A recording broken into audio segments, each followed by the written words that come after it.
oromoo assalaamu alaikum jaajuulee keenya wallahi billahi malle shurtaan dhuftee kutte osoo nagalchaa jee kadhadhu mee shurtaan naa qabdu wallahi billahi shurtaan na qabdii maneedhaa daa'ima kana wajji yoo nagalchite akkam abbaa kiyyaa taame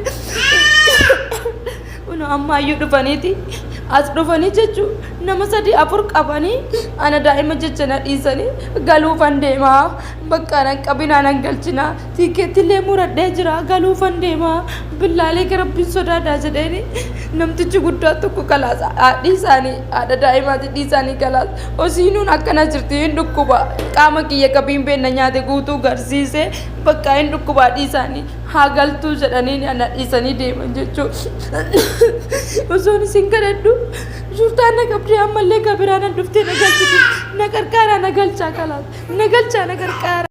Lammaffaa namni naan arrabse hin jiru. Namni naan arrabse nama na jala deemee koomentiidhaan waan isan dakalle haasa'u. Aniyyuu qalaxa kiyya nan beeka.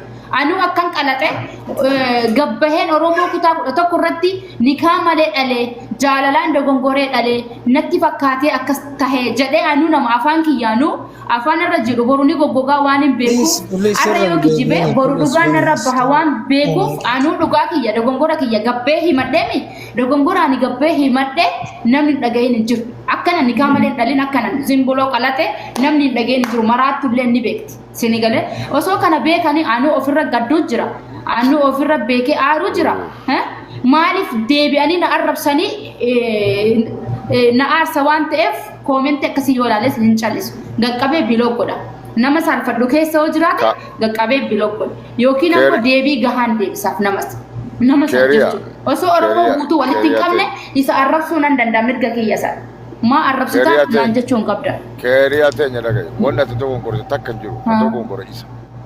Kalas ana kana nama dhagee garuun barbaada rakkoo kiyya irratti ganaa maana tuutee maakkas taatee hin danda'u. Ana sitti ma dhagaye. Ati dhageettaa bareedu. Anna dhagachuu isaaniiyyuu itti aariin qaban asli itti aariin qaban maakii itti aariin qaban maaliif itti aarii qaba jettanii sa'aatii takkitti isaaniiyyuu itti aariin qaban asli muyuutura kaayedhu. Ummata kana guutuutti aarii qaban maaliif itti aarii qaba akka nam tokko na jajjabeessanii jiran aniyyuu waan biraa isaan hin gaafanne makiinaa naa bitaan jenneen mana naa jaaraan jenneen waanuma itti galuu bichaa naa godha biyya kiyya galee dinnichaaf shunkurtii kiyya naggadha akka duraanii an duraanis dalagattuudha biyyuma kana keessaa na galchaan jedhe birrii mana madaamitii fudhataa ture ji'a ji'aan haffaaza aannan daa'ima kanaa bite hin qabu waan itti galullee hin qabu na galchaan jedheen akka nam tokko miseenjaraan keessaan jechuudha mubaarak usammaa sagalee marraa dhibban kaayef asli sagalee marraa dhibban kaayef nama kamiyyuu sagalee marraa dhibban kaayef osoo an keessa shurtaan na qabdee balaa xara na galchiti yookiin ilmoo kana wajji mana hidhaa nageessiti bahuun hin jiru na bira dhaabbadha billaalee kana qarqara osoo jedhuuni ji'a tokko guutuu bishaan hin qabu haffaaza hin qabu ani yoo ollaa wajjin gabbahee waan argee nyaadhellee daa'imni kun dammoo san nyaachuu hin danda'u ummanni barbaree nyaata godhata ani barbareen makaroonii isaan yookiin paastaa isaan barbareen godhata yoo waliin nyaadhe daa'imni kun dammoo na hojjala nyaachuu hin danda'u wallahi na hojji nyaachuu hin danda'u ani sababa daa'ima kanaan gabbee fuula keessan dhaabbadhe malee nama dalagatee akka miskiina barandala taa'uyyuu qarqaaruu danda'u miilan qaba ijaan qaba harkaan qaba sinigalee nagalchuma takkate nagalchuman jedhe kanarratti hundi isaatu qorrifatee gizee callisu gizee hundi isaatu na cheek godhuu dhabee hundi isaatu dagate artistii qarqaaran maal gizee na dagatan mana kiyya banadhe iyyuu eegalee bisootii kiyya eegalee nama arrabsuu eegale bakka sinigalee atta akka rakkoo keessa jiru nama iyyuu arrabsine akka koomentiin na arrabsamu jiru niyuu hin deebisne akka namni na tuffatee waamee kanaan jedhuun ani niyuu hin dubbanne wallaahi obsan qabaayyoo atta obsan qabaayyoo obsan rabbiin kara lamaan sin dhibu yaani rabbiin kara lamaan sin miidhu asiyyoo namni Mototarii qabdaa miti barsiisa. Ani obsan qabaayyuu wallaahi. Barsiisa. Qoy namni amma ol seente yennu maqaa ofiitiin. Namni yurmeen please buru buru. Ani aariin qabaayyuu. Ani aariin qabaayyuu. Mototara naa kenne. Mototara naa kenne. Barsiisaa bira jira mototara barsiisaa naa kenne barsiisaa. Barsiisa miitura kaa no buru man namni. Dabarsa. Namni as keessa seenu please miitu kubbaa kaayedha wajji dhuftan. Laali eenyu Barsiisa. Osoon beela jiruun ol bee nama wajjin taphadhee haasa'u jira. Bar namni beela jiru maal nama arrabsaa yoo takkaa nama arrabsine iyyuu bar bishaan aayilaandii kanatti olirraa nama qicatu bishaan aayilaandii kanatti nama olirraa qicatu nama arrabsa takkaa nama arrabseetu hin beeku. Maaliif akka kiyyan beeka waan ta'eef nama arrabsine ammoo nama illaafi natti taree jecha takka jecha lama deebisee fi jalaa callisa. Sanuu arraba kiyya takkaan doo waan badaa hin dubbanneen isaayyuu jechuudha. Isaayyuu jecha badaan dubbanneen nama na arrabsuyyuu jechuudha. Maaliifan callisa rakkoo kiyya na callisiisu jira. Oromoo na duubaa na jaalatanii na callisiisu jira. Oromoo na qarqaartutu na callisiisu jira. Ummata na deeggaran ummata ani isaan azaazaneetu na callisiisu jira. Ni hun dubbanne an takkaa nama sin arrabsine taphadhee bisooti kiyya dagachuu malee nama na arrabsine. Amma gorsa isaa fudhachuu didee osoo hin ta'in an nama na arrabsine mana kiyya banee ammoo akka Oromoon nan daganne godhuun badiin jedhamu kun. Yoo badii ta'e narra murteessa. Miidhuma kanarraan bada. Bakka. Yo badite miduma kanarraan badana murteessa. Oh my god. Oh my, can we take this to Wani and I didn't like what's going on up here. Hmm? Okay. The stage level is high, okay? Yeah. Barbachisu. Jachun namonna senulle, please. She needs a psychiatrist more than money.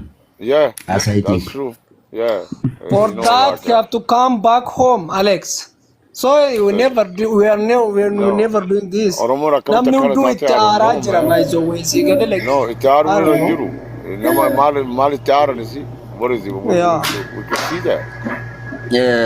Ela ani gama kiyyaan duraanis waan waadaa gale nan beeka waan waadaa galees nan qaba ani sooressa miti qarshiidhaan isee gargaaruullee danda'u baadhu yeroo sanatti nuti an akka ilma dhiiraa tokkootti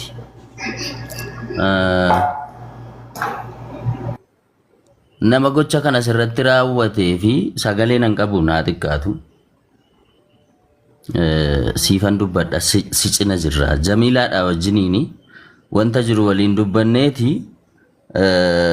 nama gocha kana sirratti raawwate irratti ture xiyyeeffannoon keenya sana booda waa'ee gargaarsaa kan dubbachaa ture si gargaarsifna kan jedhaa turan jiru sun akkuma jirutti ta'ee garuu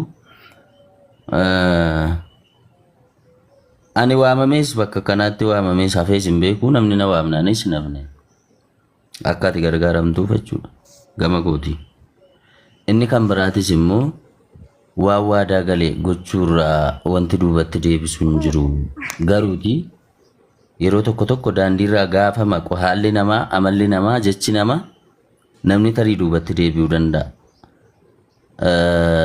maaliif namni narraa callisee isa jedhu kana nama sin gaafanna namoota callisan sin gaafanna atis immoo gama kootiin immoo rakkoo maaltu jira jedhiitii of gaafadhu obsuun tasgabbaa'uun utuu namni nama arrabsu irra darbuuni ofiif jetteetu si fayyada malee waan si miidhu hin qabu arrabsitee wanta ati buufattu tokko hin jiru isa si arrabsitutti deebistee wanti ati fayyadamtu wanti ati jijjiirtu tokko hin jiru isa kana qabadhu akkasitti inni lammata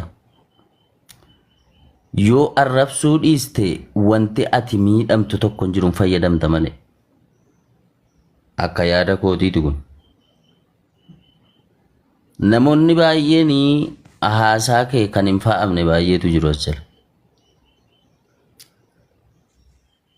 akkuma bifa keenya amalli keenya ilaalchi keenya garagara namni hundi luuccessa tokko naa hubatu rakkoo koo kana naaf hubatu jettee yaadda taanaan dogoggorteetta tokko kan hanga kee rakkataan kan fayyaa dhabee osoo qabuu nyaachuu dadhabee fayyaa dhabee siree irra jirullee akka jiru hin dagatin rakkataan sii gadii kan du'aadhaa olii kan jiraadhaa gadii kumaatamni akka jirus hin dagatin kanaafi alhamdulillah jedhe ammanuma oromoonumti quba si qabaachuun iyyuu waan guddaadha dhufeetuma namni akka yaasin namni akka barsiisaa sitti abshirii kan siin jedhu kaleessa si bira tureera hin turre har'a si bira jira. Borummoo kan kana jaalutu dhufuu danda'a. Akkasittis yaaduu danda'uu qabda. Inni kan biraan qabxiin dhumaa kana sitti himu. Deeggarsi tola ooltummaadha. Tola ooltummaan immoo namummaa irraa dhufa. Namni namummaa qabu ofii isaatiif sagalee kee dhaga'e rakkoo kee erga hubatee booda ofii isaatiif dhufee si gargaara. Inni tola kana si ooluu hin barbaanne immoo dhiisuu danda'a. Isa dhiises isa si gargaares ija tokkoon ilaali hanga dandeessetti. Kanaan alaa dirqama Oromummaatii miti. Namummaadha wantichi bakki inni ka'u malee qabsoorra hin jirru. Qabsoo siyaasaa miti. Dirqama Oromummaatii jennee walitti kennina yoo ta'e namummaadha. Ana biratti namummaadha. Namni namummaa qabu dhufee si gargaaru. Isa sin gargaarre immoo hin komatiin. Isa si gargaarsisuu dhiisees hin komatiin maqaa kaaftee. Jechuun himattee rakkoo kee himattee baafatteeti. Osoo kana himattuu wanti tokko sirra ga'e abbuma sanatti sheenaadha. Dirqama fakkeessinii siin jechuu barbaadeetanii ijoollee illee nan dubbisa. Makkii faana gaafadha. Amma tokko waliin haasofna waan ta'eedhaafi akka kanaan immoo sirrichaaroodhaan tokko lamaan dhufee namni si gargaaruudhaan wanti ati yaaddu kun waan bakka ga'u natti hin fakkaatu yeroo dheeraa fudhachuu danda'a. Garuu immoo nama si gargaara biyyi. Ati garuu tasgabbaa'i. Yoo kana caala tasgabboofte malee ammas akka nu dhageessu kanan barbaadanii dubbii akka kanaatiin amala akka kanaatiin itti fufta taanaan nama baay'eetu sirraa deebi'uu ta'a. Amma sirra deebi'een sitti maan sababa ati bisootii keenatti himteedhaaf yaada koon jijjiiru. Jecha namaatiif jecha deebisaa oolta taanaan jecha hin taane maddisiisaa oolta taanaan waa'ee jiruuf jireenya keetii dhiisteetu haasaa namaa jala deemta taanaan sitti dheerata gana namas dhabuudhaaf deemta. Mucayyoon kun maal asirraa maraatti maal asirraa iyyaa ooltii siin jedha malee namni waa'ee rakkina keetii xiinxaluun dhiisa. Waa'ee rakkoo keetii si wajjin dhukkubsachuu dhaaba. Akkas godhiitii rabbi si wajjin jiraatu nutis waan dandeenyuun si bira jirra.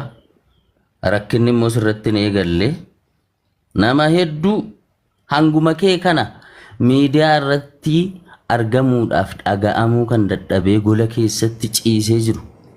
Fayyaa dhabee ciisee jiru. Namni kaameeraan hin agarre nama Oromoon sagalee isaan dhageenye baay'eetu jira. Kumaatama jira. Rabbiin galatoomfadhu isiniin jedha warri kaanis ulfaadhaa. Yoo nan dogoggore naaf kolcha. Alex, do galatoomi.